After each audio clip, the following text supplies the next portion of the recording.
Football is a sport that spanned for more than 2 millennia, and it started peaking in the last century, giving birth to many football stars from players, coaches, referees, and other football personalities. And today, we're gonna look at 3 very influential footballers that are apparently forgotten in today's world.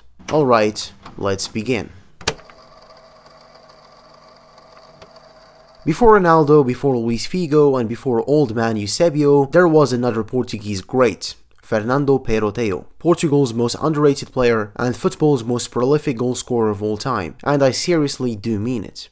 He was born in 1918 in the Angolan city of Hompata. He is of Spanish descent though. He had quite a normal childhood. He loved football and especially Sporting Lisboa, but because of his physique, he was recommended to ditch football for other sports like gymnastics, as well as swimming, rowing, and basketball. Luckily for him, he returned to practicing football. From the age of 14 to 19, he joined multiple youth academies. One of them was Sporting Clube de Luanda, who was back then affiliated with Sporting Club of Lisboa.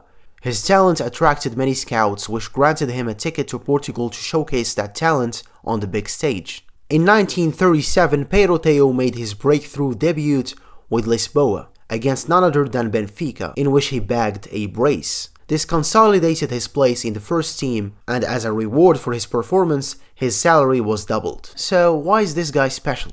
In his not so long career that spanned 12 seasons, he has scored 544 goals in 334 games, scoring 42 hat-tricks. That's 1.62 goals per game. Not even Pele or Messi or Gerd Müller scratched the ratio of a goal per game. That tells you about how special that record is. Now, some of you will tell me that he's a hack. But Zio, he only played against farmers and part-time plumbers. You can't compare him with today's players. Well, I can't really argue with you about that. It is kinda true. Sometimes he did score 8 goals in a single game. However, we're talking about the 1940s. By that definition, if he's facing farmers, he's most likely a farmer too. In his amazing senior career, he stayed loyal to Sporting Lisboa for 12 seasons before he retired in 1949. He was nicknamed the Tank and also the Tiger, a complete striker, fast, good in air, and was capable of scoring with both legs. He was so good that he never scored less than 37 goals per season. His best one was in 1937-1938 when he scored 57 goals in 30 games. He managed to win 11 titles and was crowned 6 times as the best Portuguese player. He is best remembered for being the brightest star of Lisboa's forward line of 5 players called the Five Violents. His last official game, or should I say his farewell match, was in the 25th of September 1949, in which he expressed his gratitude in a very emotional speech to the Sporting Lisboa fans. Unfortunately, his international career wasn't as successful, scoring 15 goals in 20 games solely due to World War II, who rendered international games very scarce. He also had a bad spell coaching Portugal and was sacked only after 2 games. Funny enough, he was the one who granted a debut to another African-born Portuguese legend, Eusebio da Silva Ferreira. On the 28th of November 1978, following a heart attack at the age of 60, Perotteo died. Lived in Portugal, born in Angola from Spanish descent, Fernando Perotteo is one of the most forgotten greats of the beautiful game.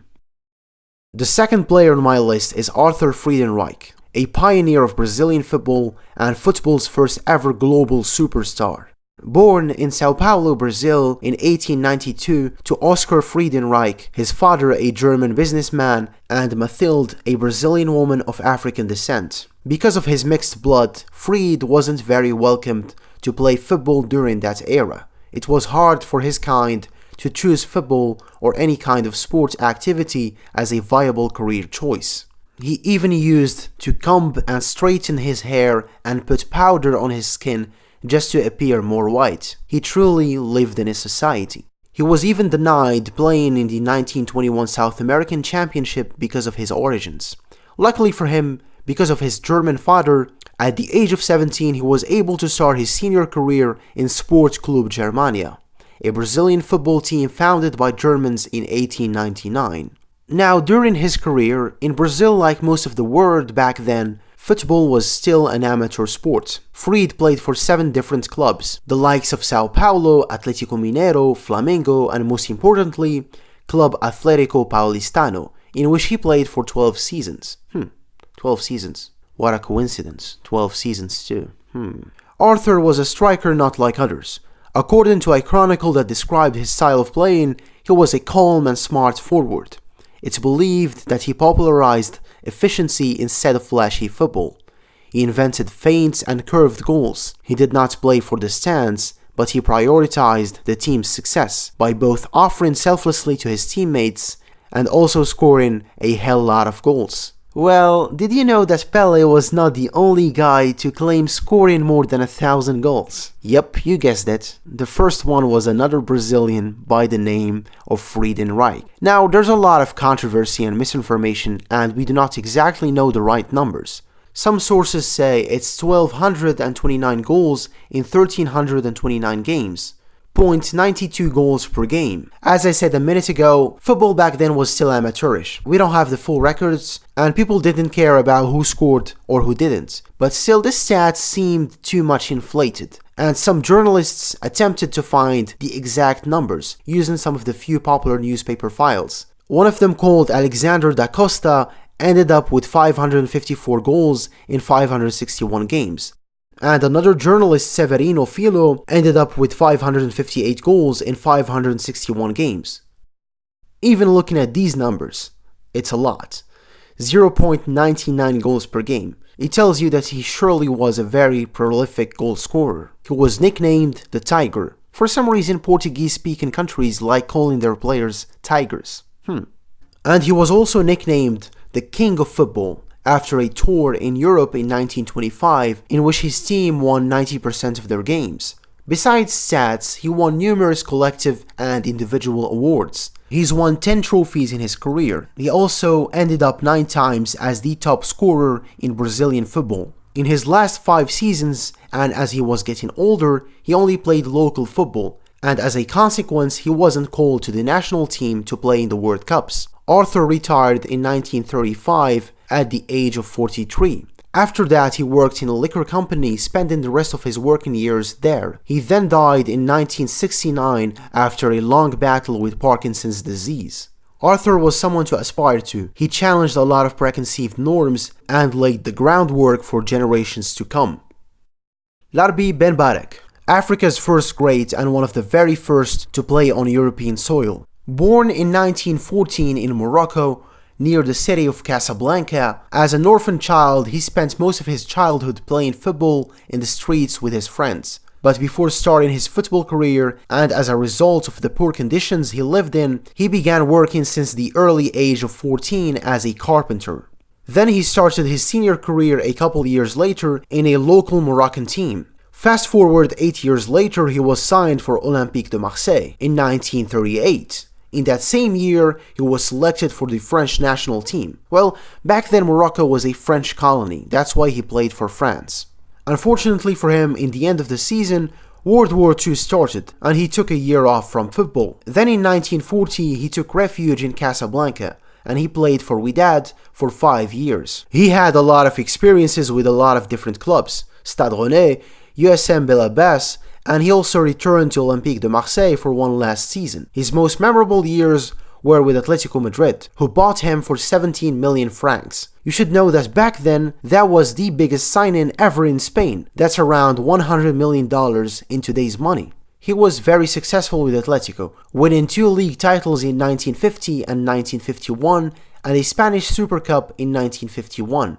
His attack and playmaking role and his general style of playing was one of the reasons that inspired Real Madrid to buy Alfredo Di Stefano in 1953. He was so praised by the Colchoneros, and they nicknamed him the Black Pearl. Yeah, he's the first Black Pearl, not Pelé. Speaking of Pelé, he once commented on the Moroccan and said that he was the god of football. Ben Barek retired in 1956 after a 30-year-long career at the age of 42. We don't have his full career statistics, but only the ones from the time he played in Europe. 299 games, scoring 151 goals, and he has 7 trophies in his belt. There's a movie about his story and his career, and it narrates the difficulties he had and his sad lonely life, and also how he was never given some recognition in his home country. In September of 1992, he died alone in his apartment in Casablanca. It was only a week later that his dead body was found. In June of 1998, 6 years after his death, he was awarded the FIFA Order of Merit. It's the highest honor awarded by FIFA. The award is presented at the annual FIFA Congress, and it is normally awarded to people who are considered to have made a significant contribution to association football. The likes of Pele, Cruyff, and Lev Yashin have also been awarded.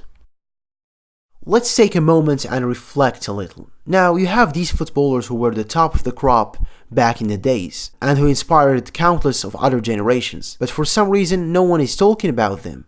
And it makes you think a little about today's players. You know, Messi, Ronaldo, Iniesta, Ronaldinho, Zidane, etc, etc. In 100 years from now, will they be forgotten as well?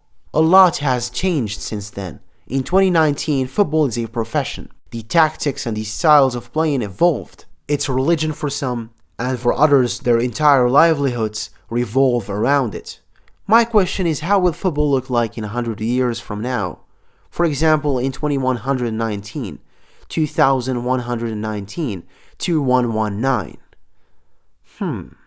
I guess now you have an idea about what the next video will be about. Spoilers, it's gonna be hot. Well, we've arrived at the end of this video. Subscribe if you haven't already and activate the bell icon so that you don't miss any of my rare uploads. Yeah, I don't make a lot of videos, and that bell helps you remembering me.